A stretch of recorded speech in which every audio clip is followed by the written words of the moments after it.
Hello! ఆకలి రుచి ఎరగదు, నిద్ర సుఖమెరగదు అంటారు మన పెద్దలు. నిజమేనంటారా? పొద్దున్నే బ్రష్ చేసి ఇంకా టిఫిన్ కూడా చేయలేదు.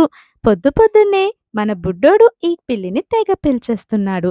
ఇది ఈ మధ్య కాలంలో మన ఇంటి దగ్గరే తెగ తిరుగుతుంది. విషయమేంటో చెప్తాను చూడండి.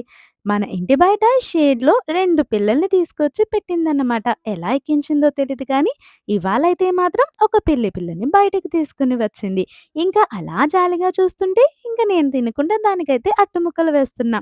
తింటదో తినదో అనే డౌట్‌తో. కానీ ఆకలికి రుచి ఎరగదంటారు కదా! సో, అలాగా వేయగానే అట్టముక్కలు గబగబా తినేసింది పాపం. ఇంకా చక్కగా క్యూట్‌గా ఆ పిల్లయితే వాళ్ళ అమ్మ చుట్టూ తిరుగుతూ ఉంది. మా నిహాలయితే దాన్ని చూస్తూ ఉన్నాడు. తీసుకొస్తా, ఎత్తుకుంటా అంటాడు. అమ్మో! అవి పెంపుడు పిల్లలు కాదురా అని చెప్పి మేనేజ్ చేశానన్నమాట.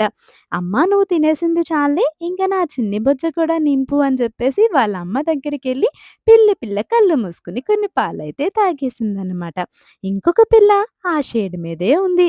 ఇది ఎప్పుడు వెళ్లి తీసుకొస్తుందో మరి బయటికి చూడాలి. Bye bye.